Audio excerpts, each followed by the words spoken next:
Youth Maharashtra, महाराष्ट्राचा बुलंद आवाज। ताज्या बातम्या, मनोरंजन आणि व्हायरल बातम्यांसाठी यूथ महाराष्ट्र न्यूज चॅनल आजच सबस्क्राइब करा। एक तर राज ठाकरे साहेब ज्याप्रमाणे मराठा समाजाला आरक्षण किंवा मराठा समाजाला आरक्षणाची गरज काय अशा प्रकारचे जे काय ते विधान करतायत किंवा दरवेळेला त्यांची विधानं बदलत जातात। मागे त्यांनी सांगितलं की एकतर आर्थिक निकषावरती सगळ्यांना आरक्षण द्यावं। त्यामुळे राज ठाकरे साहेब काय बोलतात हे म्हणजे महाराष्ट्राला अवघ्या माहिती झालेलं आहे। त्यामुळे तसं काही मराठा समाज म्हणून आम्ही फार सिरियसली त्याच्याकडे पाहत नाही आहोत। त्यामुळे आम्ही तो विषय अगदी जरांगे पाटलांवरतीच सोडलेला आहे आणि मला वाटतं त्याचं चोख प्रत्युत्तर आज सांगलीच्या सभेमध्ये आदरणीय जरांगे पाटील साहेबांनी त्याच्या बाबतीत दिलेलं आहे।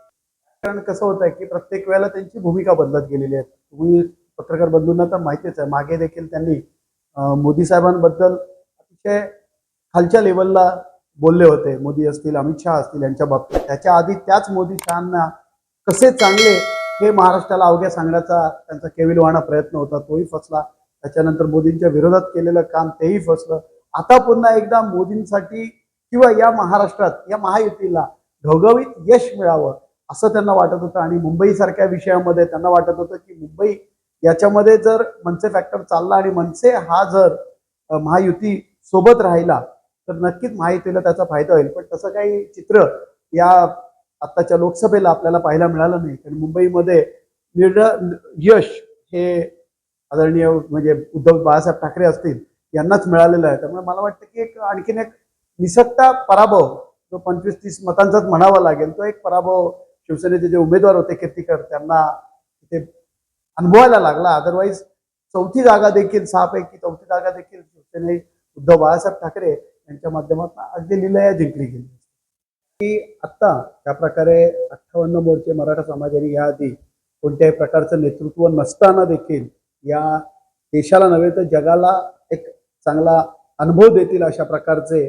सिंबॉलिक मोर्चे आम्ही काढले होते। त्याला कुठलंही नेतृत्व नव्हतं, परंतु आता मला म्हणजे वाटतंय की मराठा समाजाला खऱ्या अर्थाने एक नेतृत्व सापडलंय। कारण कोणी आपल्या जीवावर उदार होऊन आज जर बघितलं वारंवार ज्यावेळी उपोषण माणूस एखादा करतो त्यावेळी त्याच्या किडनीवरती तशा प्रकारचा इफेक्ट हा 100% होतो, इतर अवयवांवरती त्याचा इफेक्ट होतो। आणि मला वाटतं तशा प्रकारे जीवाशी खेळून समाजाला अशा प्रकारे मराठा आरक्षण मिळवून देण्यासाठी कोण प्रयत्न करत असतील ते एकमेव फक्त आणि फक्त जरांगे पाटील साहेब आहेत। याच्या आधी अण्णासाहेब पाटील होते ज्यांनी आपला जीव मराठा समाजासाठी पणाला लावला होता की त्याच धर्तीवरती जरांगे पाटील साहेब काम करतात आणि मग त्यांना वेगवेगळे राजकीय जे काही असतील ते त्यांच्या केवळ स्वार्थासाठी ते कसे वाईट आहेत हे सांगण्याचा प्रयत्न करतात। आणि त्याच्यामध्ये काही अनुषंगाने आमच्या मराठा समाजाची पण काही लोक आहेत की ती त्या वेळेला समाज बाजूला ठेवून केवळ आणि केवळ राजकारणाचा भाग म्हणून मनोज जरांगे कसे वाईट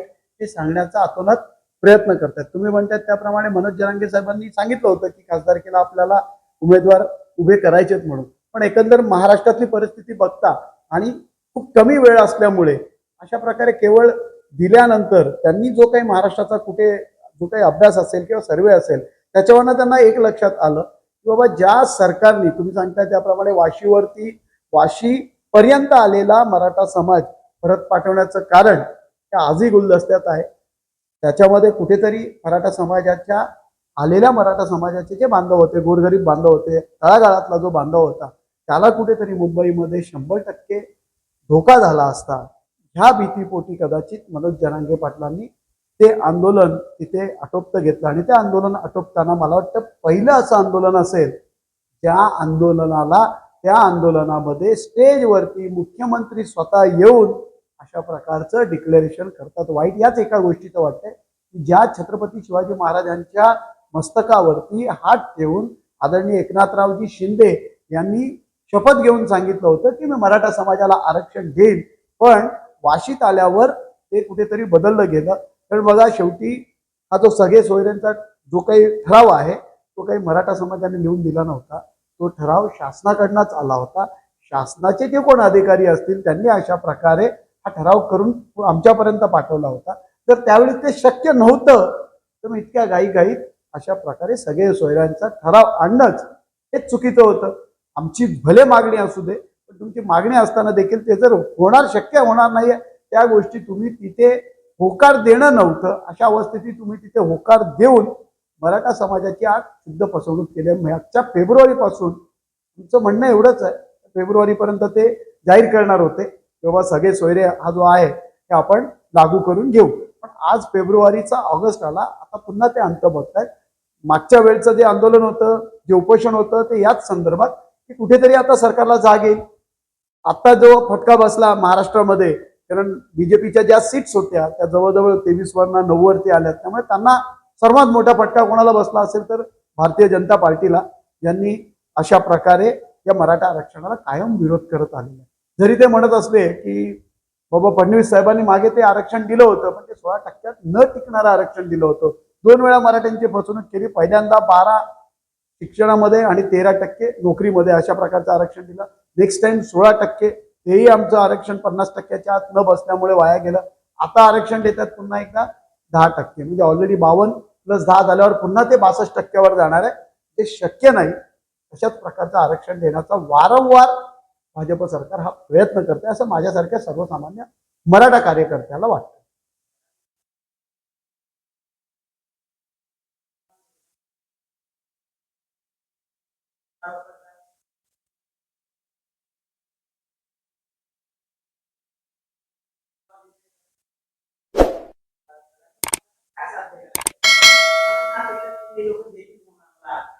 मुळात सांगायचं झालं तर या महाराष्ट्र विधानसभेचा जर आपण विचार केला तर 288 जागा आहेत, पैकी 151 आमदार हे मराठा समाजाचे. म्हणजे जर इतकी वर्ष मराठा समाजाकडे एकत्रित सत्ता, मराठा समाज म्हणून सत्ता असताना देखील मराठा समाजाला आरक्षण मिळू शकत नाही, त्याच्यामुळे कुठेतरी आमच्यातले सगळेच जी मोठी शोकांतिका आहे, ती शोकांतिका पाहता प्रत्येकाला मनातनं वाटतं की हे जे आमदार आहेत हे मराठा समाजाचे आहेत, मराठा समाजाच्या मतांवरती यांनी इतकी वर्ष राजकारण केलंय, तर आता कुठेतरी पुढे येऊन आज तुम्ही पाहिलं ओबीसी समाजाचे नेते आहेत, ते ओबीसी समाजाच्या पाठी जे आमदार आहेत ते ओबीसी समाजाच्या पाठी ठाम उभे राहिले. आमची भावना तीच आहे. आज जर मराठा समाज अशा प्रकारे मराठा समाजासाठी आरक्षण मागू करतोय, तर त्याच्यासाठी त्यांना पाठिंबा देण्यासाठी 100% मनोज जरांगेंना, अगदी तुम्ही मनोज जरांगेंचं नेतृत्व तुम्हाला नाही स्वीकारायचं मान्य आहे, पण तुम्ही तरी कुठेतरी विधानसभेत, विधान परिषदेत याच्या बाबतीत आवाज उठवायला पाहिजे.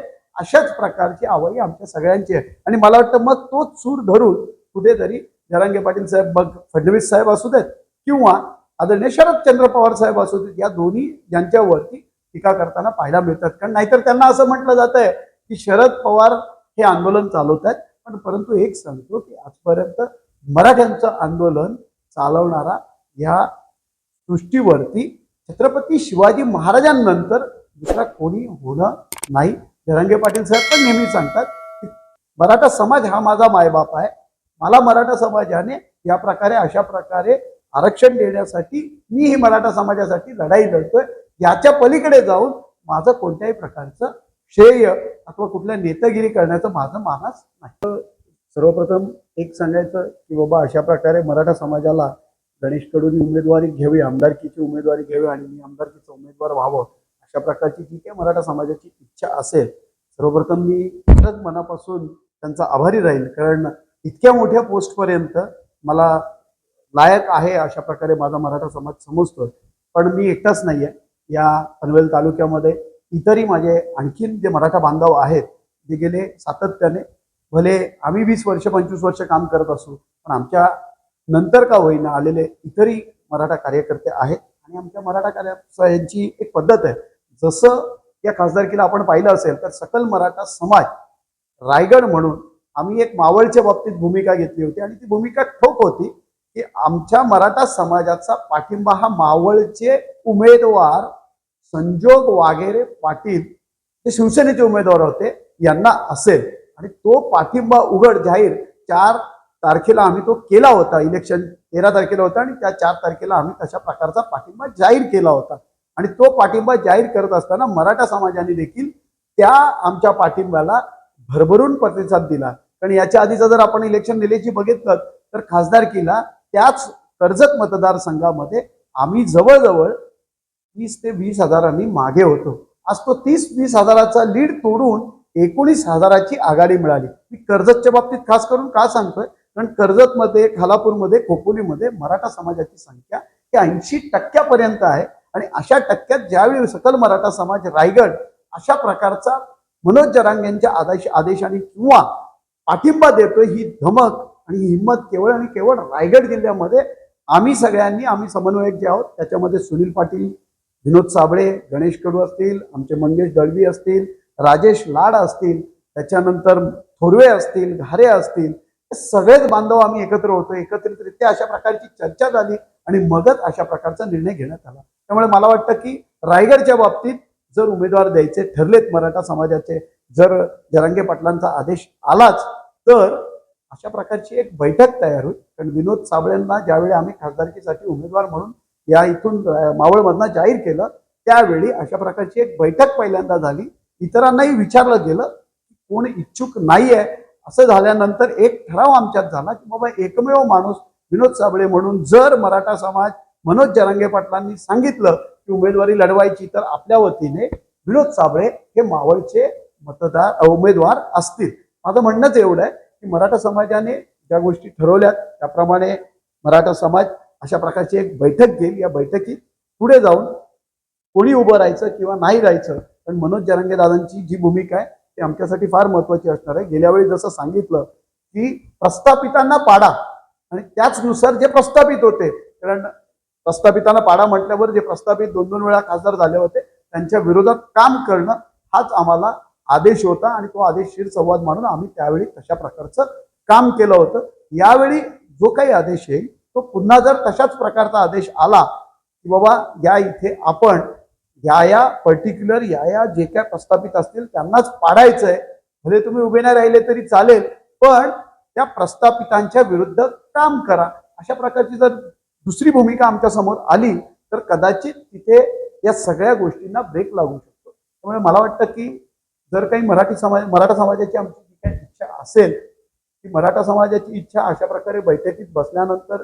मनोज जरांगे दादांचा जो काही निर्णय येईल त्याच्यानंतर ठरवलं जाईल. आजही आताही शेतकरी कामगार पक्षाचा जिल्हा चिटणीस, या पनवेल महानगरपालिकेचा माजी नगरसेवक म्हणूनच काम करतोय आणि काम करत राहणार.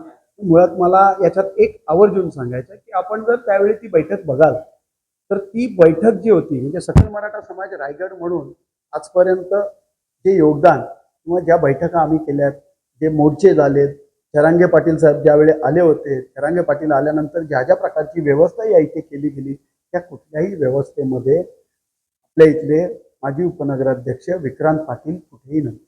तर असेल एखादा प्रूफ तर त्यांनी पाठवावा. त्यांचे बाबा 1-2 वेळा येऊन आमच्यासोबत गेले असतील. पण मला एक चांगलं आठवतंय की असाच एक प्रकार होता की ओबीसीसाठी एक जे आंदोलन करायचं होतं त्याच्यासाठी मात्र हे आपल्या जिथे आपला नवीन पनवेलचा ब्रिज संपतो त्याच्याच खाली तिथे एक रास्ता रोको आंदोलन होतं. त्या आंदोलनामध्ये मात्र मी विक्रांत पाटलांना तिथे झोपलेलं पाहिलं होतं. मराठा समाजासाठी कधीच मी विक्रांत पाटलांना रोडवर माझ्या नजरेत तरी कधी पाहिलं नाही.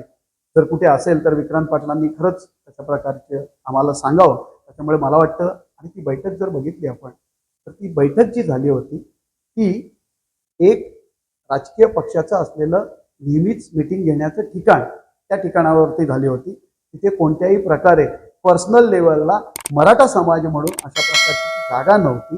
या उलट आम्ही जो सकल मराठा समाज रायगड म्हणून जी घोषणा केली होती त्या मीटिंगला जर आपण पाहिलं असतं तर जवळजवळ 150-200 हे सकल मराठा समाजाचे समन्वयक असतील, काम करणारे आमचे सगळेच मराठा बांधव असतील, भगिनी असतील, त्या तिथे उपस्थित होत्या.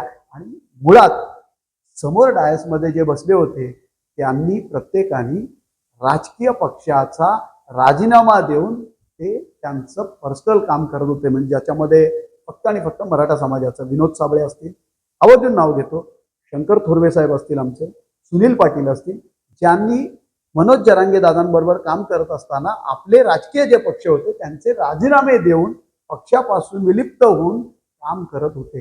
याउलट जर इकडे ज्यांनी पाठिंबा दिला त्यावेळेला ते जर बघितले तर ते सगळे भारतीय जनता पार्टीचे कार्यकर्ते होते आणि त्यांनी कार्यकर्ता म्हणून त्यांना तशा प्रकारचा पाठिंबा दिला होता. आमचं म्हणणं काय होतं की बाबा वेळ नव्हती त्यावेळी, ज्याला जिथे काम करायचंय तो त्याचा पर्सनल विषय राहिला, पण सकल मराठा समाज म्हणून काम करत असताना आपण एकमेकांवरती बोलू नये अशाच प्रकारची ठाम भूमिका आम्ही त्यावेळी घेतली होती. त्याच्यामुळे आम्ही, कारण पहिले आम्ही डिक्लेअर केलं, 4 तारखेला आम्ही केलं, त्यांनी करताना पण 5 किंवा 6-7 तारखेला त्यांनी डिक्लेअर केलं, 6 तारखेला केलं. आणि ते करत असताना पुन्हा एकदा दुजाभाव ठेवला की त्यांनी स्पेशली रायगड टाळलं, कारण त्यांच्या भाषणात रायगड असं होतं. दोन्ही मतदारसंघांचा विषय असताना त्यांनी केवळ एकाच मतदारसंघात एकाच माणसाचं नाव घेतलं. सुनील तटकरे साहेबांना त्यांनी कुठल्याही प्रकारचा पाठिंबा आहे किंवा विरोध आहे याचं कुठलंही भाष्य त्यांनी त्या वेळात केलं. आमच्या सगळ्यांचं एकच आव्हान असेल की आपल्याला मराठा समाजाला जो कोणी आरक्षण मिळवून देण्यासाठी प्रयत्नशील राहील, नुसतं प्रयत्नशील नाहीत, कारण इथे आता आश्वासन द्यायला सगळेच येतील, 2 महिने आश्वासन देतील आणि पुन्हा निघून जातील. आमचं म्हणणं आहे की आम्हाला जे आमचं आरक्षण आहे ते टिकणारं आरक्षण हवंय आणि तिथे पुन्हा आमची फसवणूक होता कामा नये, एवढीच आमची सगळे मराठा समाजाची मागणी असेल. आणि ती मागणी करत असताना मराठा समाजाची एक बैठक जरांगे पाटलांचा आदेश आल्यानंतर त्या रायगडमध्ये आम्ही नक्कीच घेऊ. मग त्याच्यामध्ये सकल मराठा समाज असेल, मराठा क्रांती मोर्चा असेल आणि आता तुम्ही ज्यांची नावं घेतली त्यांनाही सगळ्यांना एकत्रित आमंत्रित करून एकत्रितरित्या बसून मग मराठा समाजाची जी काय भूमिका असेल ती ठरवून पुन्हा एकदा याच्यात कोणावर कंपल्शन आम्ही याच्या आधी केलं नव्हतं, याच्या पुढेही कोणावर कंपल्शन नाही करत होत. बाबा एखाद्याने त्याचं काम करायचंय करा, पण समाज बांधवांवरती मग जरांगे कसे वाईट, विनोद साबळे कसा वाईट, गणेश कडू कसा वाईट, हा कसा वाईट, हे सांगत बसण्यात आपला वेळ वाया न घालवता जे जे काम मराठा समाजासाठी करतायत त्यांना त्यांचं काम करू द्यावं, अशा प्रकारची माझी विनंती व सूचना असेल. महाराष्ट्र, महाराष्ट्राचा बुलंद आवाज.